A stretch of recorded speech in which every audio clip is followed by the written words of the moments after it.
ప్రియులారా, గుడారంలో సన్నిధి రొట్టెలు ఉంటాయి. ప్రత్యక్ష గుడారంలో సన్నిధి రొట్టెలు, జోసఫ్ విన్నాను, సన్నిధి రొట్టెలు ఉంటాయి. తర్వాత రాసుకోండి, చూడండి, సన్నిధి రొట్టెలు ఉంటాయి. ఆ సన్నిధి రొట్టెల బల్ల మీద 12 రొట్టెలు ఉంటాయి. 12 రొట్టెలు ఎలాగుంటాయంటే సరి సమానంగా ఉంటాయి. సమానంగా ఇటు 6 ఇటు 6 ఉంటాయి. అంటే బల్ల సహవాసానికి గుర్తు. నా బల్ల యొద్ద కూర్చుండని చేతను వానితో నేను, నాతో కూడా అతడు భోజనము చేతుము అన్నాడంటే ఫెలోషిప్, సహవాసం. అందరం కూర్చొని భోజనం చేయటం అంటే మంచి సహవాసం, అది ప్రేమగల సహవాసం. ఇప్పుడు బల్ల దగ్గర 12 రొట్టెలు, 6 వరుస 6 వరుస. అంటే ఈ 2 వరుసలు సమానంగా ఉన్నాయా, సమానంగా లేవా? ఇక్కడ పాఠం ఏంటో తెలుసా? నువ్వు ఏ స్థాయికి రావాలంటే నీవు వారిని బలపరచడానికైనా వారిని నువ్వు బలపరచడానికైనా సమానం అవ్వాలి. అలాంటి వారితో సహవాసం చేయాలి. గుడారములో చెప్తున్న బల్ల వర్తమానం, లేక గుడారములో ఉన్నటువంటి బల్ల మనకు బోధిస్తుంది ఏమిటంటే సరి సమానం, సమానమైన అనుభవం. హల్లెలూయా. ఈ రొట్టెల మీద ఈ 2 దొంతుల 6 వరుసలు 6 వరుసలు 6 రొట్టెలు 2 వరుసలుగా ఉన్న ఆ 2 దొంతుల మీద సాంబ్రాణి వేయబడింది. చెప్పండి, చెప్పట్లేదు మీరు? సహవాసం సువాసనివ్వాలి. నువ్వును ఇంకొకరు కలిసి ఉంటే ప్రపంచానికి ఒక సువాసన, అది క్రీస్తు సువాసన వెళ్ళాలి. మీ ఇద్దరు కలిసి నాశనం చేయకూడదు. మీ ఇద్దరు కలిస్తే సహవాసం సువాసన రావాలి. అందరూ తిట్టించుకోకూడదు, అవమానించబడకూడదు. ఏంట్రా ఎవరితోరా నువ్వు తిరిగి అనిపించుకోకూడదు. ఇద్దరు కలిస్తే సువాసన రావాలి, సహవాసం.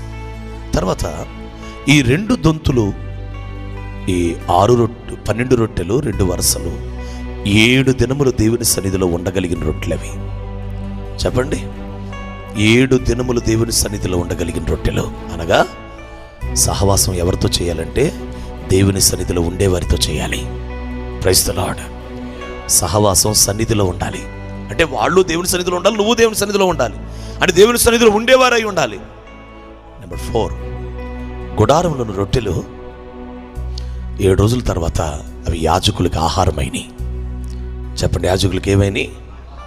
సహవాసం అనగా సేవకుల ఆకలి తీర్చే సహవాసం అవ్వాలి. మీరిద్దరు కలిసి ప్రార్థన చేస్తున్నారంటే సేవకుల ఆకలి తీరాలి. మీరిద్దరు కలిసి సువార్త ప్రకటిస్తే సేవకుని ఆకలి తీరాలి. యాజకుల ఆకలి తీర్చే రొట్టె. ఇంకా ఆ రొట్టెలు ఏ రొట్టెలో తెలుసా? ప్రతి దినము సవరించబడటానికి అంగీకరించబడిన రొట్టెలు. ప్రతి దినం. ఇప్పుడు నేను డైలీ కరెక్షన్ చేస్తున్నాను అనుకో సుధీర్ బాబు, నీకు ఎట్లా ఉంటుంది? రియల్గా చెప్పు. డైలీ కరెక్షన్ చేస్తూ ఉంటే బాధగా ఉంటుంది. మిమ్మల్ని డైలీ కరెక్షన్ చేస్తే ఎలా ఉంటుంది?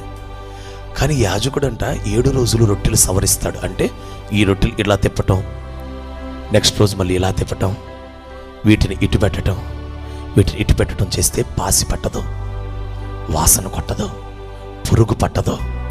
రొట్టె సవరించబడాలి, సరిచేయబడాలి. కిందన్న రొట్టె పైకి రావాలి, పైన రొట్టె కిందకి రావాలి. ఫస్ట్ నీకు పాటిస్తే తర్వాత ఇంకో రొట్టెకి పాటివ్వాలి. ఆ రొట్టెకి పాటిస్తే ఇంకో రొట్టెకి, పైన ఉన్నోడిని కొన్నిసార్లు కిందకి తీసుకెళ్ళాలి, కింద ఉన్నోడిని పైకి తీసుకెళ్ళాలి. ఇలా సవరించబట్టం నీకు ఇష్టమేనా? నిజంగా చెప్పు ప్రవీణ్, పాటలు ఇవ్వటం మానేస్తే నీకు ఇష్టమేనా? ఇప్పుడు తీర్మానం చేసుకోవద్దు, స్వభావం చెప్పు. ప్రభువా, యెఫ్తా, సంపత్ వాల్యూ తగ్గిపోతే ఏనానా అనేవాడు ఏంట్రా అన్నావు అనుకో, ఎట్లుంటుంది?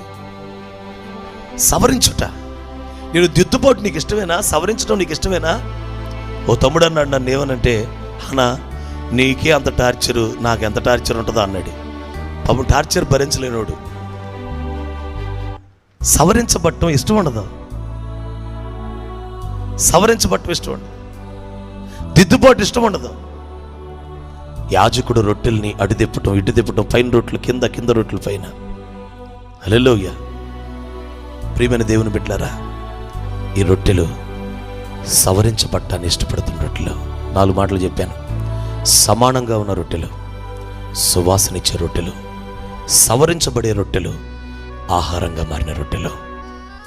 అది గుడారములో ఉన్న రొట్టెల సహవాసం.